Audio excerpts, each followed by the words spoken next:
Pemirsa, hari ini penyidikan kasus Vina dan dilanjutkan dengan agenda pemeriksaan teman serta adik tersangka Peggy Setiawan di Mapolda Jawa Barat. Apa saja yang dipersiapkan kubu Peggy dalam pemeriksaan?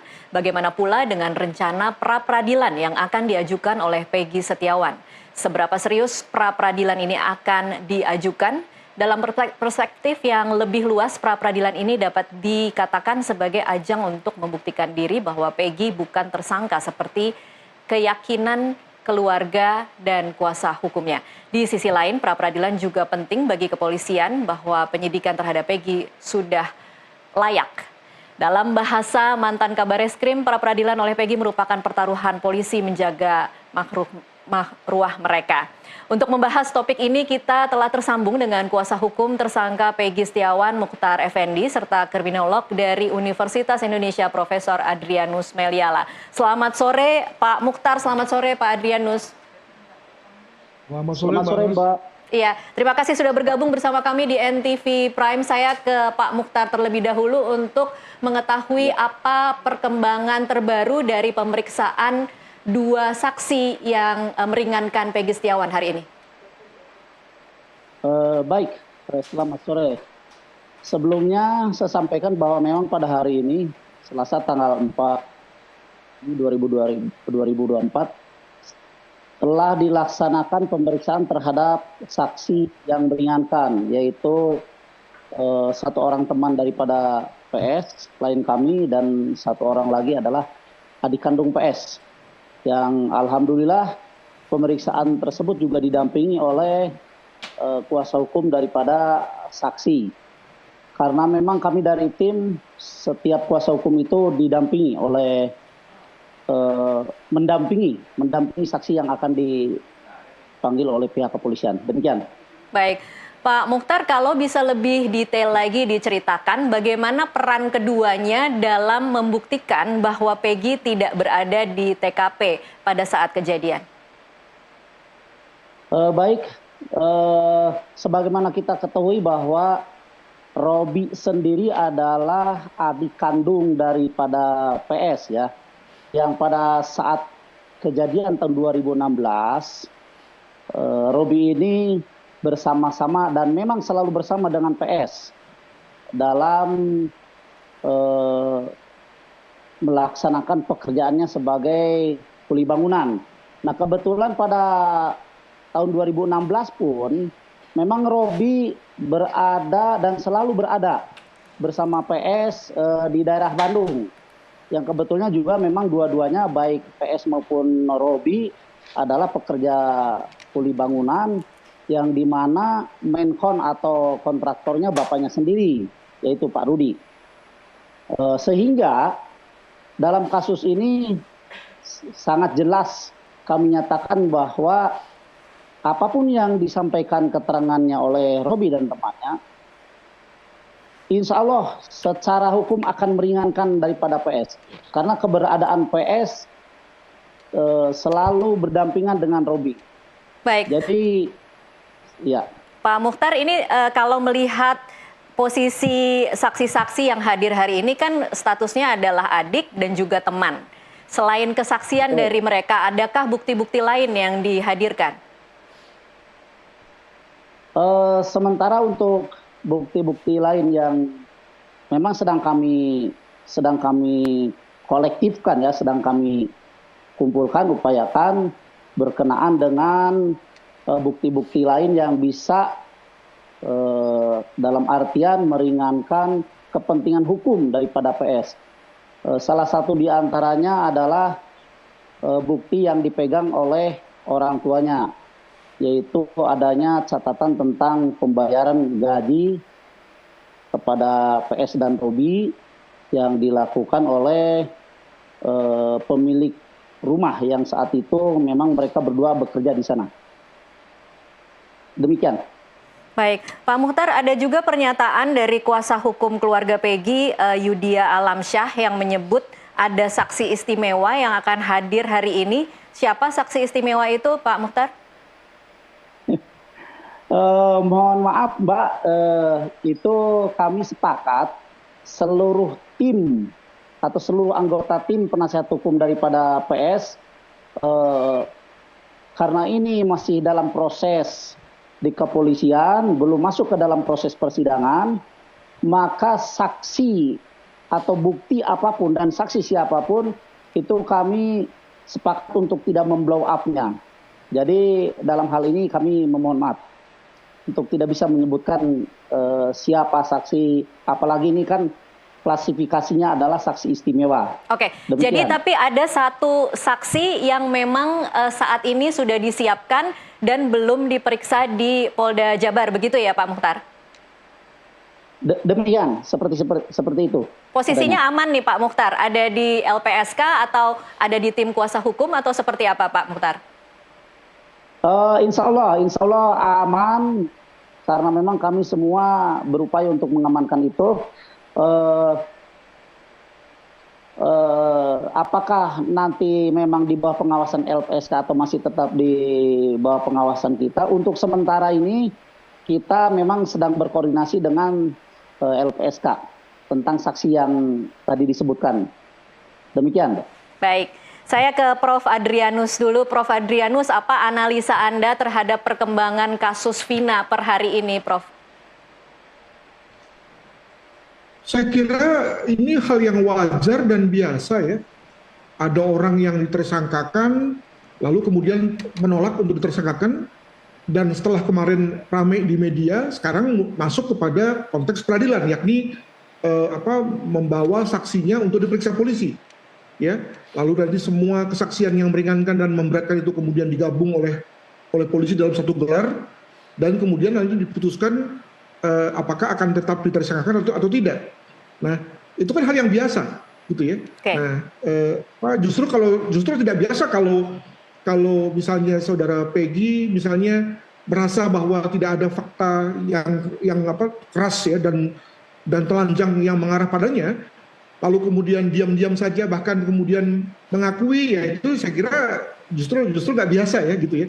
Ada asas yang mengatakan bahwa seseorang tersangka tidak boleh mengakui bahwa dirinya bersalah. Jadi apa yang sekarang dilakukan oleh Peggy dan PH-nya adalah hal yang wajar menurut saya. Demikian. Baik, Prof. Adrianus, kalau Anda melihatnya seberapa sulit atau seberapa kompleks baik itu membuktikan keterlibatan atau membuktikan ketidakterlibatan seorang Peggy Setiawan ketika kasusnya sudah 8 tahun yang lalu dan kemudian baru ditetapkan tersangka hari ini? Yang pertama perlu diingat dulu bahwa pemeriksaan ini adalah pemeriksaan pra-peradilan loh.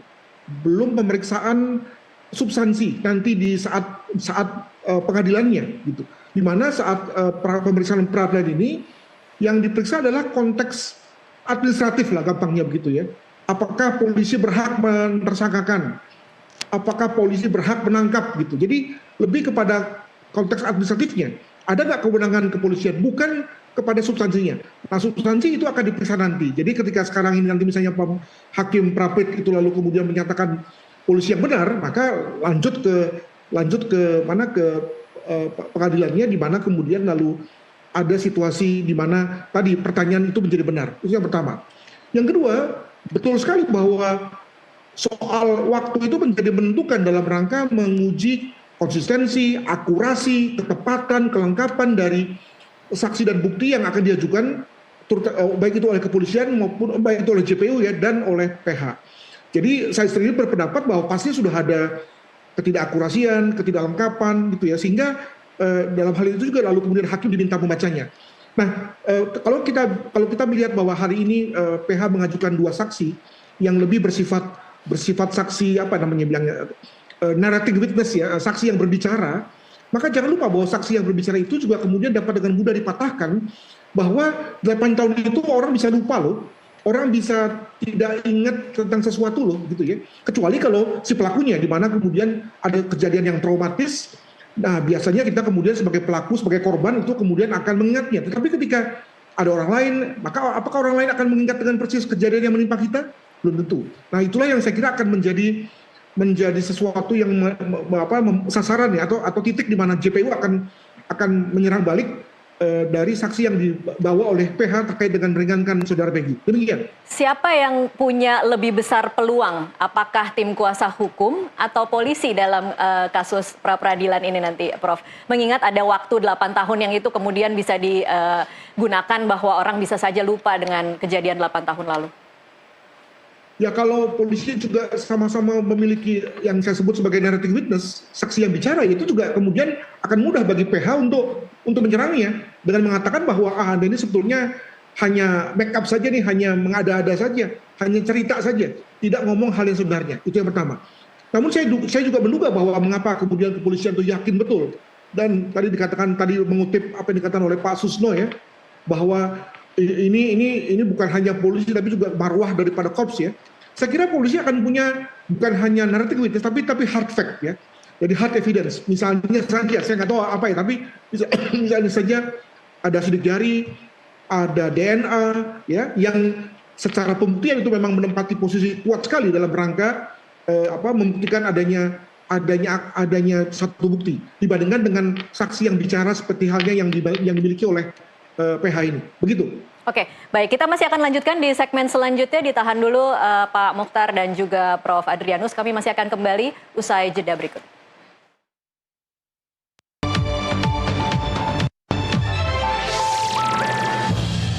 Pemirsa, terima kasih Anda masih terus menyaksikan MTV Prime. Sebelum kita lanjutkan perbincangan, masih bersama dengan kuasa hukum Peggy Setiawan, Mukhtar Effendi, dan juga kriminolog UI Adrianus Meliala. Kita akan simak dulu infografis yang akan dibawakan oleh rekan saya Patricia Mapalie. Silakan, Peti. Baik, Tasya, memang pertanyaan yang masih mencuat sekarang adalah kapan pihak Peggy Setiawan ini akan mengajukan pra-peradilan. Nah, ini yang masih kita nantikan. Saya akan paparkan sejumlah infografis terkait dengan pra-peradilan itu. Saya punya informasi beberapa pemirsa untuk paling tidak sebagai pengetahuan Anda soal bagaimana proses peradilan itu akan berjalan nantinya. Kita lihat data yang pertama.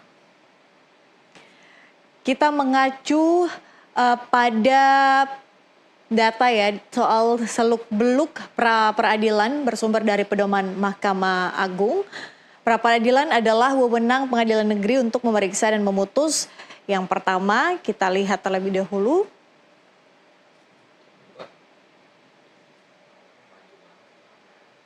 Oke, pra-peradilan itu sah atau tidaknya suatu penangkapan atau penahanan, ini yang nantinya akan diputuskan dalam pra-peradilan. Kemudian sah atau tidaknya penghentian penyidikan, permintaan ganti rugi atau rehabilitasi oleh tersangka atau keluarganya, kemudian sah atau tidaknya penyitaan barang bukti. Nah, Peggy Setiawan itu akan mengajukan pra-peradilan melihat dari poin yang pertama, sah atau tidaknya suatu penangkapan atau penahanan. Kita lihat infografis berikutnya.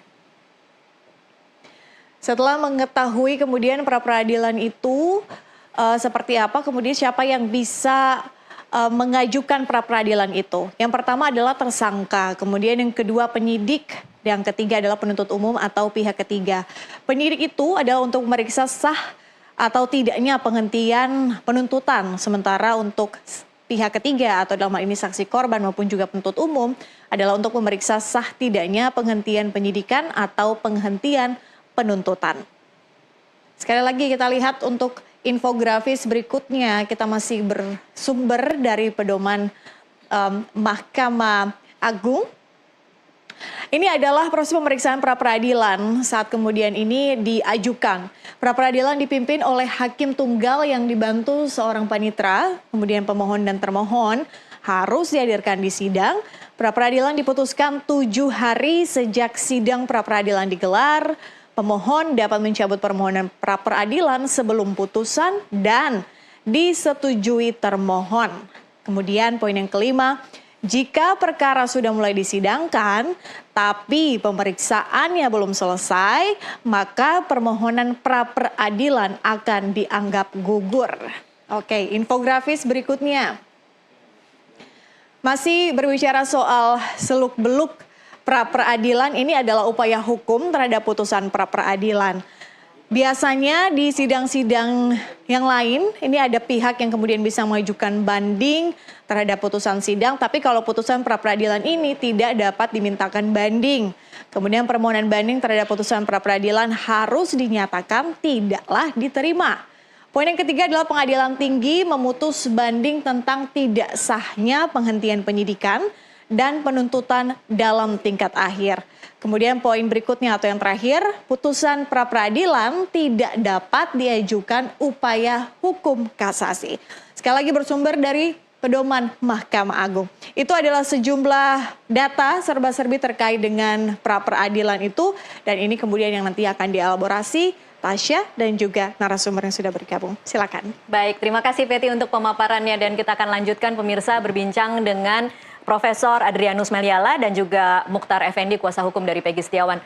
Saya kembali lagi ke Pak Mukhtar. Pak Mukhtar, kapan jadi kira-kira akan dilakukan rencana pra-peradilan? Apakah karena sekarang ini mungkin kesan yang timbul di publik adalah ada kesan seperti ragu-ragu untuk mengajukan pra-peradilan?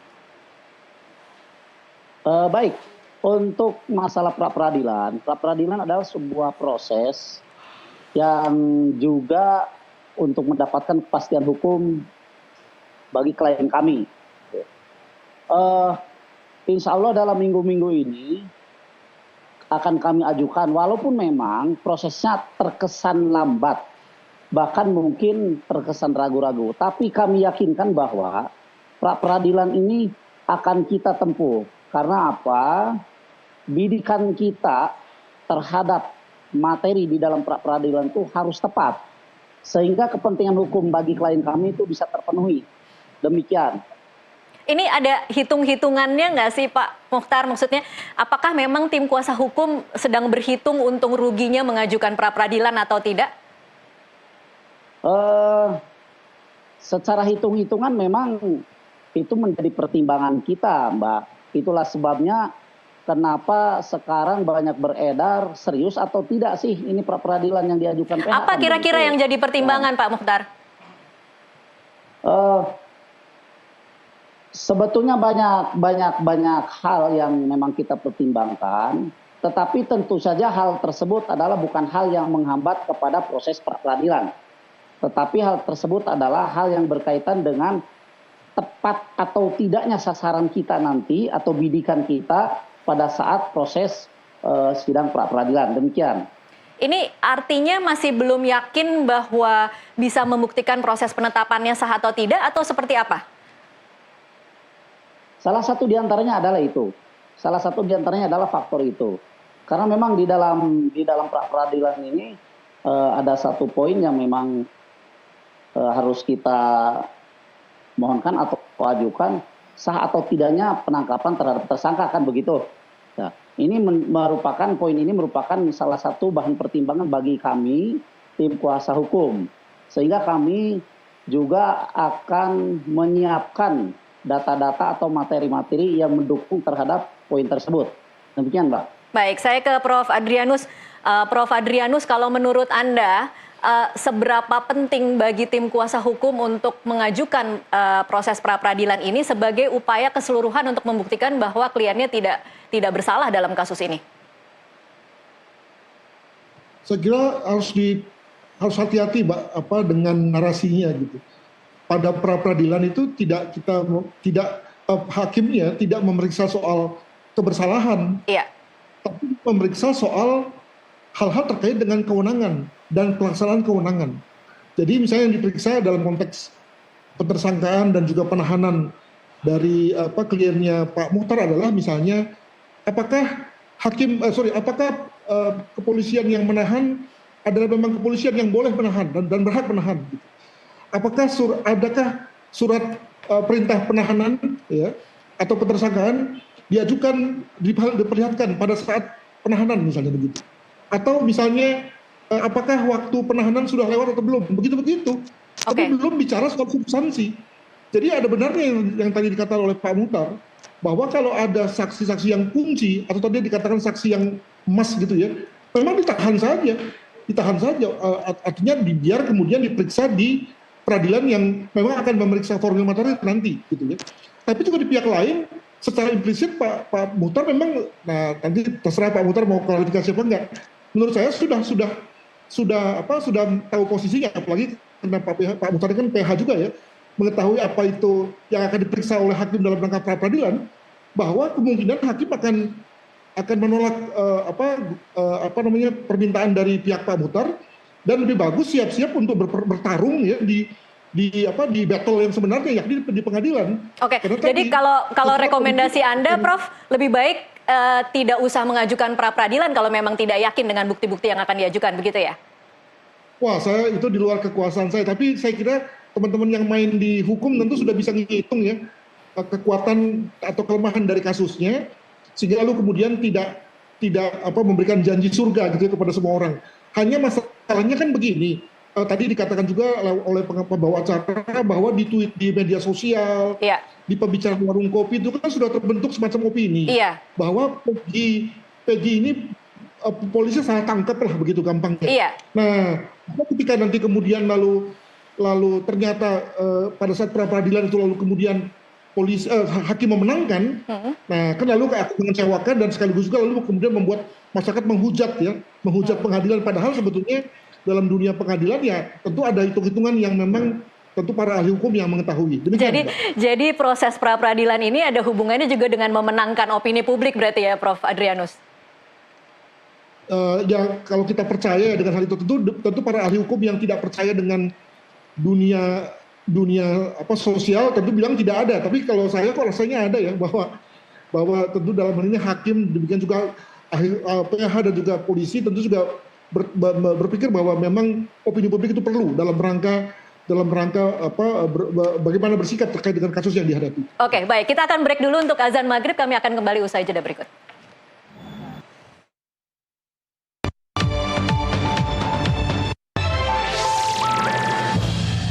Pemirsa, terima kasih Anda masih menyaksikan NTV Prime. Kita lanjutkan perbincangan masih bersama Mokhtar Effendi, kuasa hukum dari Peggy Setiawan, dan juga kriminolog dari Universitas Indonesia, Profesor Adrianus Meliala. Saya kembali lagi ke Pak Mokhtar. Pak Mokhtar, kalau tadi terputus sebelum azan maghrib, kita membahas analisa dari Prof Adrianus mengatakan bahwa ini adalah mungkin bisa dikatakan antara memenangkan opini publik versus memang membuktikan bahwa penetapan tersangkanya itu tidak sah.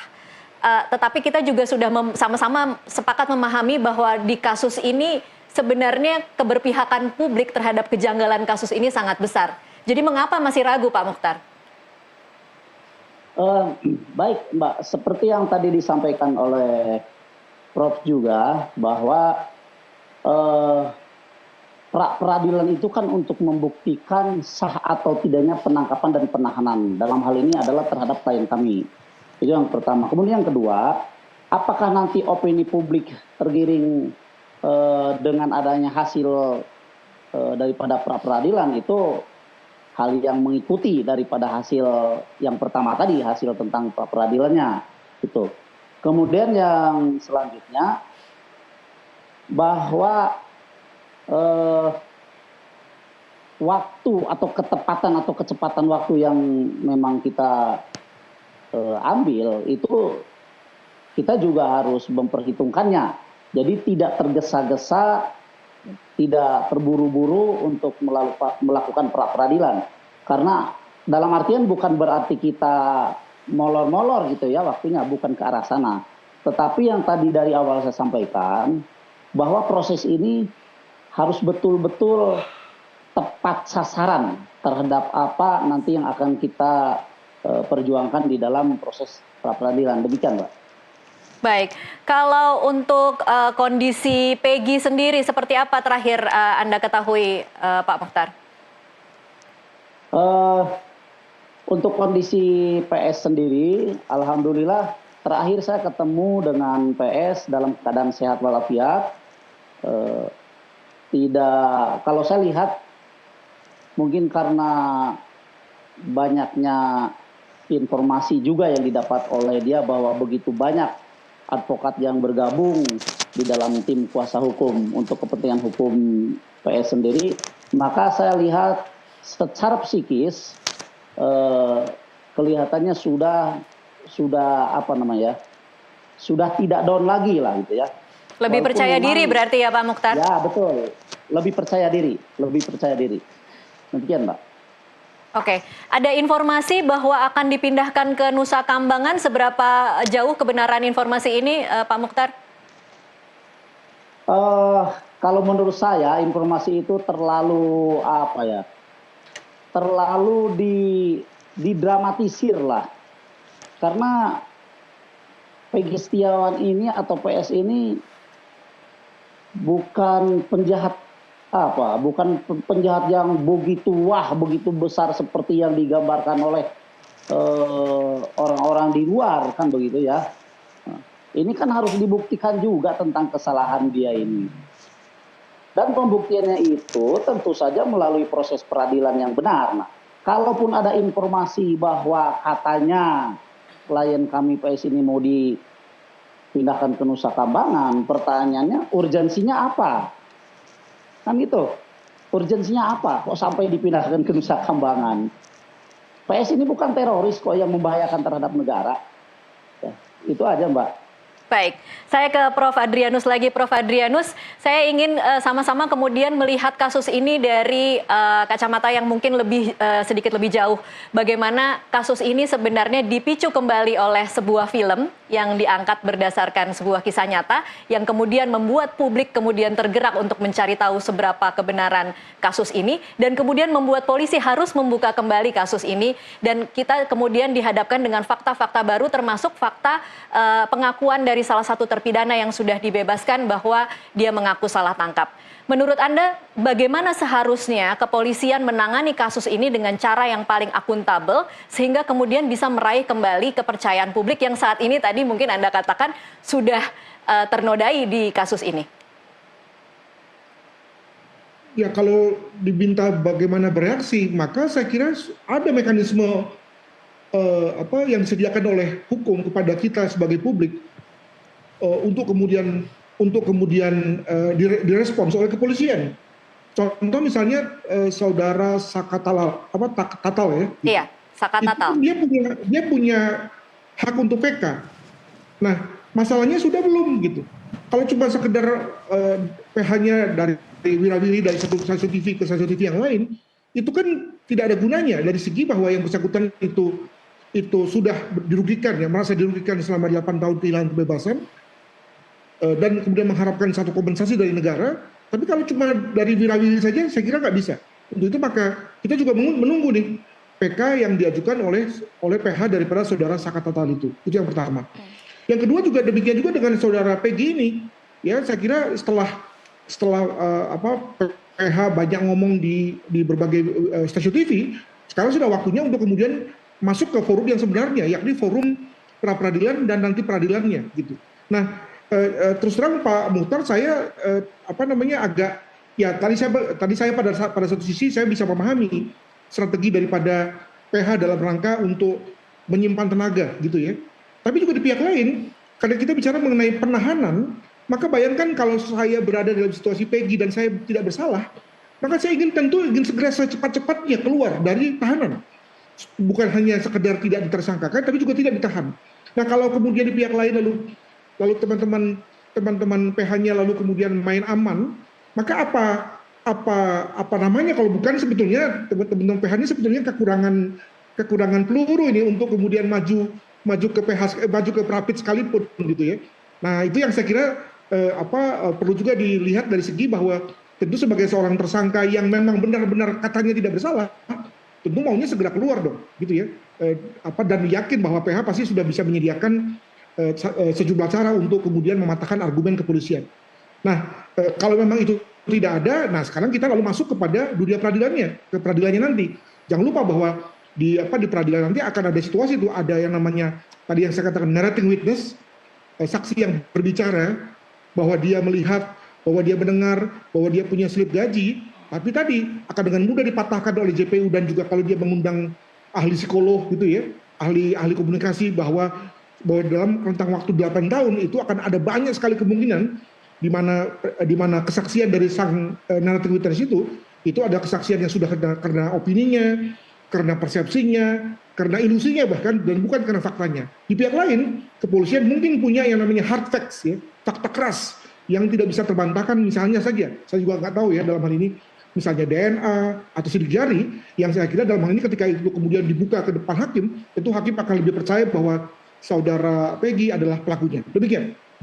Kalau dari sisi kepolisian, menurut Anda penanganannya sejauh ini seperti apa, Prof. Adrianus? Karena kan kemarin kita menyaksikan ada proses prarekonstruksi, kemudian rekonstruksinya dibatalkan, kemudian proses prarekonstruksinya juga tidak membiarkan saksi-saksi dan pihak-pihak yang terlibat untuk ikut dalam proses prarekonstruksi itu. Ada catatan tidak, Prof?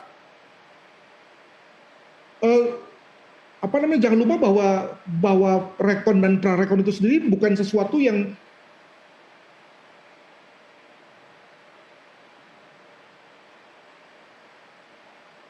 Halo, Prof. Adrianus. Ya, tampaknya terjadi gangguan hubungan audio dan visual dengan Prof. Adrianus Meliala. Saya kembali lagi ke Pak Mokhtar, berarti sambil menunggu hubungan dengan Pak Profesor Adrianus kita perbaiki. Pak Mokhtar tadi mungkin bisa menjawab kira-kira kurang peluru atau seperti apa, atau akan ada ketegasan di minggu-minggu depan apakah jadi pra-peradilan atau tidak? Baik Mbak, kalau berbicara tentang munisi katakanlah begitu dari pihak kami menilai itu sudah cukup lah ya. Sudah cukup munisi yang akan kita bawa di dalam medan pertempuran pra-peradilan begitu ya. Karena memang di dalam pra-peradilan itu pada prinsipnya adalah polisi sendiri yang harus meyakinkan kita bahwa apakah memang PS ini sah untuk ditangkap kemudian ditahan. Nah, itu kewenangannya ada di polisi untuk meyakinkan kita. Nah, artinya kita lah nanti yang akan melakukan bantahan-bantahan terhadap apa yang disampaikan oleh pihak kepolisian di dalam pra-peradilan. Nah, tentunya bantahan ini harus disertai dengan munisi yang cukup, kan itu ya. Kemudian juga dengan argumen-argumen yang bisa meyakinkan kepada hakim pra-peradilan. Nah, apakah munisi yang kita pegang atau kita kantongi ini sudah cukup atau masih berkurang? Saya yakinkan bahwa munisi kita sudah cukup. Cuman kita hanya menunggu momen bahwa pra-peradilan ini harus kita, momentumnya harus kita yang pegang gitu. Artinya pada saat pra-peradilan ini diajukan dan kemudian berlangsung prosesnya, maka momentum yang harus kita pegang adalah bagaimana caranya di penghujung nanti pengadilan pra-peradilan itu ya, kita harus bisa memenangkannya, kan begitu. Jadi tidak kita asal pra-peradilan saja. Terkait dengan waktu yang memang terkesan molor ya, itu semua berproses lah, semua berproses. Ya yang tadi saya sampaikan, kami tidak mau tergesa-gesa ataupun terburu-buru. Kami mau yang memang tepat waktu dan tepat sasaran dalam proses pra-peradilan tersebut. Itu Mbak. Oke, Pak Mokhtar, mohon maaf saya tidak bisa mengerti momentum apa yang ditunggu sebenarnya.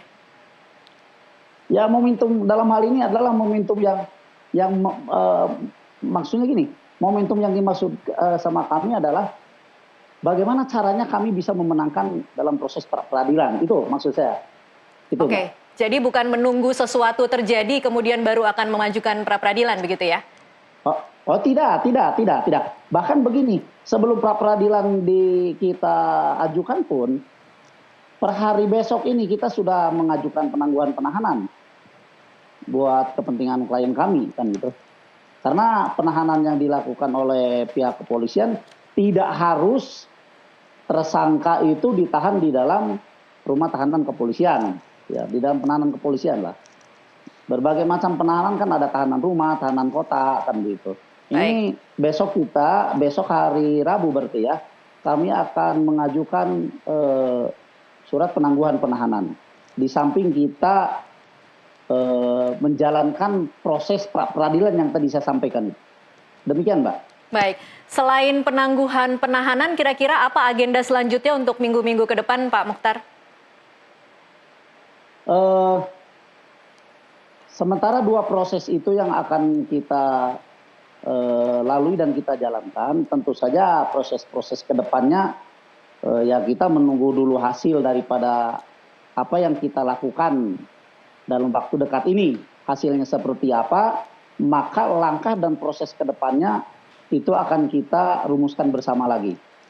Demikian. Baik. Ada upaya untuk kemudian menghadirkan saksi-saksi lain mungkin yang di luar dari orang-orang yang terkait dengan Peggy mungkin Pak Mukhtar, karena sempat ada pernyataan juga dari salah satu kuasa hukum yang berharap bahwa ayah dari korban lainnya yaitu Eki bisa kemudian membuka kebenaran dari kasus ini. Ada upaya seperti itu mungkin Pak Mukhtar? Upaya ke arah sana memang sedang kita rumuskan, tetapi tentu saja seperti yang dari awal pembicaraan ini saya sampaikan bahwa mengenai saksi itu kita tidak bisa memblow up-nya di dalam kepada khalayak begitu ya. Yang jelas apapun, upaya apapun yang berkenaan dengan kepentingan hukum klien kami, terutama dalam mendapatkan rasa keadilan, itu kami lakukan. Itu kami lakukan. Gitu, demikian. Oke, terakhir Pak Mukhtar, jadi kira-kira kapan kemudian kita bisa mengetahui apakah akan mengajukan pra peradilan atau tidak? Kira-kira ada tenggat waktu mungkin yang ditargetkan oleh tim kuasa hukum? Insya Allah dalam minggu-minggu ini sesuai dengan penyampaian informasi dari baik koordinator tim maupun wakil koordinator tim, insya Allah dalam minggu-minggu ini kita sudah mengajukan pra peradilan. Baik.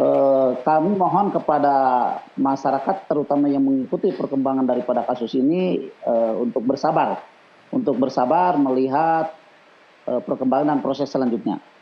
Demikian, Pak. Baik, kita sama-sama tunggu perkembangan selanjutnya dari kasus ini. Terima kasih Pak Mukhtar Effendi, kuasa hukum dari Peggy Setiawan untuk waktunya bersama kami di NTV Prime. Sama-sama, terima kasih. Dan pemirsa tetaplah bersama NTV Prime, kami masih akan kembali usai jeda berikut.